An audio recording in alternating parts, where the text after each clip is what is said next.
ముందు నుంచి చీమను పోనివ్వరు గానీ వెనక నుంచి ఏనుగులు పోతుంటాయని మనకి ఓ మాట వాడుతూ ఉంటారు తెలుసా. అంటే చూస్తూ చూస్తూ ఎదుటోళ్ళని మెసలనివ్వరు గానీ వెనక నుంచి మాత్రం జరగాల్సిన డ్యామేజ్ జరుగుతూనే ఉంటది అని దాని అర్థం. ఈ మాట ఎందుకు ఇప్పుడు?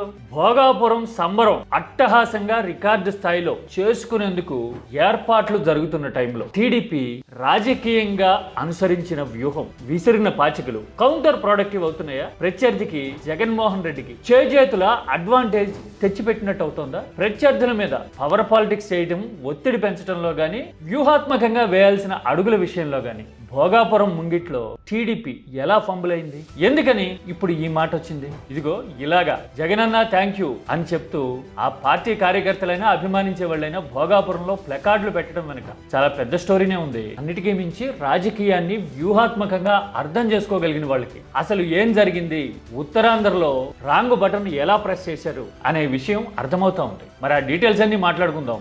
రాజకీయాల్లో లోతుపాతులు తెలిసిన వాళ్ళు, విషయం అర్థమయ్యే వాళ్ళు మాత్రమే చూడండి. బండి వెనక స్టిక్కర్లు అతికించుకోవడమే రాజకీయం అనుకునే వాళ్ళు, లేదంటే సబ్జెక్ట్ మాట్లాడే వాళ్ళ మీద వెర్బల్ డయేరియా చేసుకోవడమే కౌంటర్ అనుకునే వాళ్ళు ఈ స్టోరీని అవాయిడ్ చేయండి. మీకు అర్థమైంది కదా? సరుకున్న వాళ్ళు మాత్రమే చూడండి.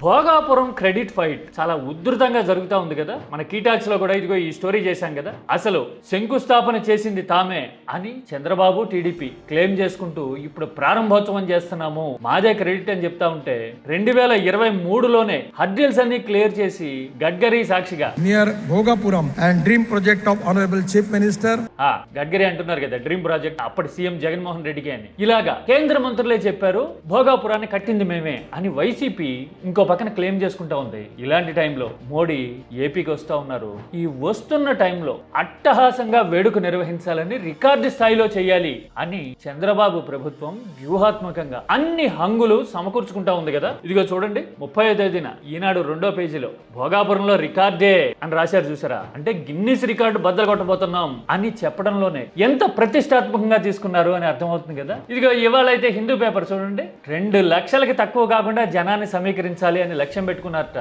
విజయనగరం, శ్రీకాకుళం జిల్లాల నుంచి ఎమ్మెల్యేలకి టార్గెట్లు పెట్టి మరి జనాన్ని తోలుకొస్తా ఉన్నారు, తీసుకొస్తా ఉన్నారు అంటున్నారు కదా. మొబిలైజేషన్ అంటే సమీకరణే కదా. ఏది మనం అప్పుల సమీకరణ, భూ సమీకరణ లాంటి విధానాలని ఉధృతంగా అమలు చేస్తా ఉన్నాం కదా. అలాగా ఇది జన సమీకరణ. నాకైతే ఇలా 2 లక్షల మందిని మొబిలైజ్ చేస్తున్నాము అని నేరుగా చెప్పడం చూస్తే ఆశ్చర్యం అనిపించింది. మామూలుగా అయితే రికార్డు స్థాయిలో లక్షల మంది తరలి వచ్చారు అని చెప్పేవాళ్ళు నిన్న మొన్నటి వరకు. బహుశా ఇప్పుడు అలాంటివన్నీ ఆ లేయర్లన్నీ తీసేసినట్టున్నారు. నేరుగా మొబిలైజేషనే అని చెప్పడమే కాదు, ఇలా పేపర్లలో కూడా వాంటెడ్లీ ప్రొజెక్ట్ చేస్తున్నారు, రాయిస్తున్నాము అంటే అంతా ఓపెన్ అయిపోయింది అనుకోవాలి. జనాన్ని తీసుకురావడం, తోలుకురావడం పెద్ద విషయమే ఉంది. అధికారంలో ఉన్నప్పుడు 2 కాకపోతే 4 లక్షల మందినైనా తీసుకురావచ్చు కదా.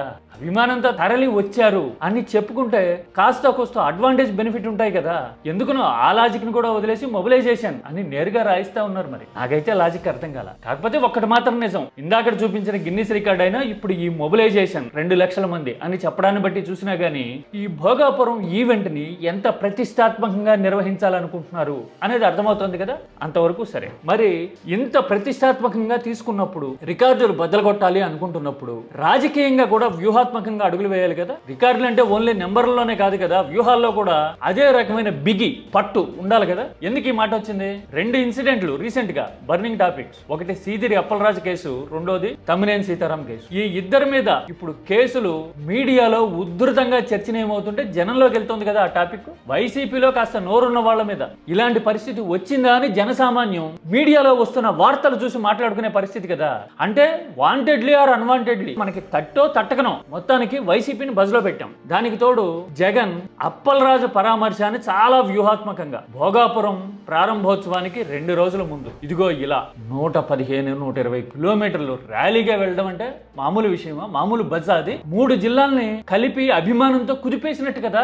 విశాఖ ఎయిర్పోర్టు, అంబోలు అంటే అన్ని గంటల పాటు జనం కాన్సన్ట్రేటెడ్ గా కేంద్రీకృతం అంటారా, అలా కేంద్రీకృతమై చూశారు. మీడియా అంతా ఫోకస్ చేసింది, మాట్లాడుకున్నారు. ఎంత బజ్ ఇచ్చినట్టు, ఎంత అడ్వాంటేజ్ ఇచ్చినట్టు. పైగా భోగాపురం లాంటి చోట్లేమో ఇదిగో ఇలాగా థ్యాంక్స్ జగన్ అన్న అని ప్లకార్డులు పెట్టుకున్నారు వైసీపీ అభిమానులు, అక్కడ ఉన్న జనం. అంటే భోగాపురం విషయంలో కూడా ఆ బజ్ ని యాక్టివేట్ చేసినట్టు, మళ్లించినట్టు కదా. నిజంగా తెలివైన రాజకీయ వ్యూహం అయితే భోగాపురం లాంటి ప్రతిష్టాత్మక ఈవెంట్, దట్టు ప్రధాని హాజరవుతున్న సంబరం ఉన్నప్పుడు ప్రత్యర్థుల జోలికి పోకుండా ఉండడం, అట్లీస్ట్ అప్పటి వరకు, ఆ పీరియడ్ వరకు, ఆ 15 రోజుల ముందైనా వ్యూహం అనిపించుకుంటుంది కదా. వాళ్ళు కనపడరు ఎక్కడ, వాళ్ళు బజ్ తీసుకునే అవకాశం ఉండదు, ఇదిగో ఇలా ర్యాలీలు చేసే పరిస్థితి ఉండదు, కొద్దో గొప్ప సైడ్ లైన్ అయిపోయినట్టు కనపడతారు కదా. అలా కాకుండా ఓ పక్కన క్రెడిట్ ఫైట్ జరుగుతూ ఉంది, ఇంకో పక్కనేమో ప్రధాని వస్తూ ఉన్నారు. ఇలాంటి టైంలో విపక్షాన్ని గిల్లినట్టుగా ఉధృతంగా మీడియాలో ఫోకస్ అంతా తమ్మినేని సీతారాం మీద, సీదిరి అప్పలరాజు మీద పెట్టేసరికి జగనేమో సీదిరి పరామర్శ అని బయలుదేరారు. మొత్తం ఉత్తరాంధ్ర అంతా అటు దిక్కు చూసింది కదా. ఇది ఇంకా డీప్ రూటెడ్. ఎలాగ డీప్ రూటెడ్? ఉత్తరాంధ్రలో చాలా పరిణామాలు అధికారంలో ఉన్న వాళ్ళకి అనుకూలంగా కనపడట్లా. రైట్ ఫ్రమ్ 99 పైసలకే భూమి, నేను 99 పైసల్లోనే గజాని కాదు ఎకరంగా మొత్తం భూమి ఇస్తా, తప్పేంటి? ఇలాగా విశాఖలోనేమో 99 పైసలకే ఇస్తారా? మరి ఫలానా చోట అయితే ఎకరం అన్ని కోట్లు, ఆ భూములమ్మి ఇన్ని వేల కోట్లు సమకూర్చి అప్పులు తీరుస్తాం అని ప్రచారం చేస్తున్నారు కదా అని ఒక అన్వాంటెడ్ కంపారిజన్ ని, పోలరైజేషన్ ని మనం చేతిలో తెచ్చుకున్నాం అలాంటి ప్రకటనలతో. మనకు అర్థమైందో లేదో ఆ ఇంపాక్ట్ అండ్ ఇంటెన్సిటీ. పైగా చిరు వ్యాపారులతో విశాఖ నగరంలో వ్యవహరించిన తీరు దగ్గర నుంచి నిన్న మొన్నటి స్టీల్ ప్లాంట్ దుర్ఘటన అయినా, మత్స్యకారులు గల్లంతైన విషయంలో రెస్పాండ్ ఎంత లేట్ గా అయ్యారు, ప్రాంప్ట్ గా అయ్యారా లేదా అనే విషయంలో అయినా విశాఖ కేంద్రంగా ఉత్తరాంధ్రలో తీవ్రమైన చర్చ జరుగుతూ ఉంది కదా. మనకి తెలియదేవి కాదు ఇదంతా. పైగా అధికారంలో ఉన్నప్పుడు సహజంగానే కొన్ని లిమిటేషన్స్ ఉంటాయి. జనంలో ఆక్రోశం వచ్చినప్పుడు అడ్వాంటేజ్ విపక్షానికి వెళ్తుంది. జనము బాధితులు కూడా విపక్షం వైపే చూస్తారు కదా. 3 విడతల అధికారంలో ఉన్న మనకి ఈ విషయం తెలియక కాదు. కాకపోతే మీడియా బలం ఉంది కాబట్టి ఏదో రకంగా ప్రతి సందర్భంలోనూ ఎదుటి వాళ్ళనే నెగిటివ్ గా ప్రొజెక్ట్ చేసి పై చేయి సాధిస్తున్నాము అని అనుకుంటున్నామో ఏమో. అందుకోసమే ఖాతరు చెయ్యం మేము అన్నట్టుగా ముందుకెళ్ళిపోతూ ఉన్నాం. తీరా చూడబోతే భోగాపురం ముంగిట్లో కూడా ఓ పక్కన కేసులు, ఇంకో పక్కన ఇలా ర్యాలీగా వెళ్ళడం చూస్తే అడ్వాంటేజ్ జనంలో బస్ ఎవరికి వచ్చినట్టు. నేను జగన్ పర్యటన విషయంలో చేసిన వీడియోలో కూడా మొదటి వాక్యం ఇదే చెప్పా, వ్రతం చెడ్డ ఫలం దక్కింది అని మనకు మాట ఉంటుంది కదా. అన్నాను కదా. ఎందుకని? ములాఖత్ టైం అయిపోయింది అని డినై చేసినా గానీ రావాల్సిన అడ్వాంటేజ్, రావాల్సిన బజ్ ని జగన్ డిరైవ్ చేసేసుకున్నారు. జనంలో ఒక మొమెంటం క్రియేట్ చేసేశారు అని నేను అందులోనే చెప్పా. అంటే ఒక రకంగా ఈ డెవలప్మెంట్స్ అన్ని చూస్తే భోగాపురం లాంటి ప్రతిష్టాత్మక ఈవెంట్ పెట్టుకున్నప్పుడు రాజకీయంగా, వ్యూహాత్మకంగా మనం ప్రాపర్ గా ఆలోచించగలిగామా అంటే సమాధానం అనేది క్లియర్ గా అర్థమవుతా ఉంది కదా. అంటే మనకి పొలిటికల్లో ఒపీనియన్ మేకింగ్ అనేది ఎలా జరుగుతుందో అర్థం కావట్లేదా, లేదంటే మనం చెప్పిందే చూపిస్తున్నారు, మనం చెప్పిందే రాస్తారు కాబట్టి 95% ఆఫ్ మీడియాలో మనకు అనుకూలంగా ఉంది అని అనుకుంటున్నారా? ఇక్కడే ఒక practical and logical point miss అవుతా ఉన్నారు. మీడియా మనకు కావాల్సిందే చూపించవచ్చు, మనకు కావాల్సిందే రాయొచ్చు గాక, కానీ ఆ చదివే వాళ్ళు ఎలా అర్థం చేసుకుంటారో అనేది కదా అసలు పాయింట్. మీడియాలో మనం రాయించగలం, చూపించేలా చేయగలం, కానీ జనం ఇలా ఆలోచించాలి అని ఫిక్సేటెడ్ మైండ్ సెట్ అయితే మనం ఫిక్స్ చేయలేం కదా. న్యూట్రల్ గా ఉన్నవాళ్ళు కానీ, ఆ వైసీపీని అభిమానించే వాళ్ళు కానీ 100లో సగం మందో అంతకంటే ఎక్కువ మందో ఉన్నారనుకోండి, వాళ్ళంతా ఇప్పుడు జగన్ గురించి మాట్లాడుతున్నారా, భోగాపురం క్రెడిట్ జగన్ దా, అయినా ఉత్తరాంధ్రలో ఇలాంటి పరిణామాలు జరుగుతున్నాయేంటి అని ఈ కేసుల విషయమైనా, ఆ భోగాపురం విషయమైనా, ఇంతకు ముందు మనం మాట్లాడుకున్న విశాఖలో పరిణామాలనైనా ఆలోచిస్తే గనక రాజకీయంగా మనకే పరిస్థితి ఎదురొచ్చినట్టు కదా. మనం కేవలం మీడియా పబ్లిసిటీ అడ్వాంటేజ్ అనుకుంటున్నాం, మరి ఇలాంటి సైకలాజికల్ అడ్వర్సిటీని మనం చేజేతులా క్రియేట్ చేసుకుంటున్నాం. ఇది అడ్వాంటేజ్ వర్సెస్ అడ్వర్సిటీ అని మనం ఎందుకు గుర్తించట్లా? బహుశా అధికారం అంటే అలాగే ఉంటుందా? ఏం చేసినా గానీ దూకుడుగా ముందుకెళ్ళిపోతున్నాం అని అనిపించేలాగా, కనిపించేలాగా చేస్తుందా? మీడియా కూడా కాస్త కూస్తో తెలుస్తున్నట్టుంది గ్రౌండ్ రియాలిటీ పల్స్. అందుకోసమే చూడండి, ఆంధ్రజ్యోతిలో ఇలా కూటమి నేతలకి వైసీపీ టెన్షన్ అని పెట్టి ప్రత్యేక కథనాలు వేస్తా ఉన్నారు. అంటే ఆ పార్టీని సమర్థించే మీడియాకు కూడా తెలుస్తా ఉంది, కానీ పార్టీ నాయకత్వానికి అర్థమయ్యే పరిస్థితి లేదు అని అనుకోవాలా?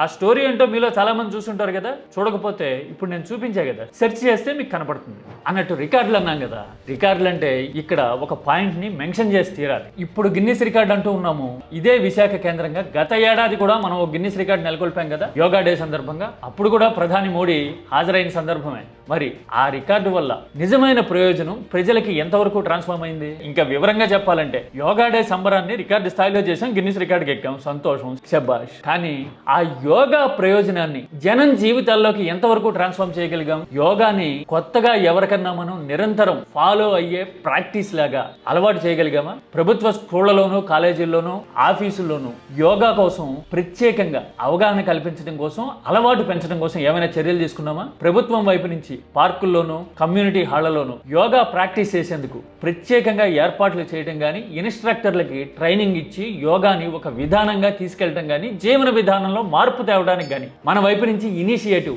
ఈ ఏడాది కాలంలో ఏది ఆ గిన్నిస్ రికార్డు స్ఫూర్తితో ఏమైనా మార్పులు ఏర్పాట్లు చేయగలిగామా? సమాధానం అంటే క్లియర్గా నాకే కాదు మీకు తెలుసు, తెలియాల్సిన వాళ్ళకు కూడా తెలుసు కదా. అంటే రికార్డు అనేది కేవలం నామమాత్రంగా ఆ రోజు హడావిడిగా మిగిలిపోతే గనక పెద్ద ప్రయోజనం ఏముంటుంది? అదే రికార్డు విధానంగా ఆలోచనగా అన్నిటికీ మించి పాలసీగా మారితే కదా పబ్లిక్ ప్రయోజనం. మరి ఆ విషయం మీద ఎప్పటికీ దృష్టి పెట్టగలుగుతాం మనం? సమాధానం తెలుసా మీకు? తెలిస్తే గనక సబ్జెక్ట్ ఓరియంటెడ్ గా లాజికల్ గా కామెంట్ చేయండి. టీడీపీ రాజకీయంలో దూకుడుగా వెళ్తున్నాము అనుకుని ప్రత్యర్థులకి ఇలా అడ్వాంటేజ్ ఇస్తోంది అనే డైమెన్షన్ విషయంలో మీ థాట్ ను కూడా షేర్ చేయండి. తెలుసుగా, కీ టాక్స్ ఆలోచనలకు వేదిక.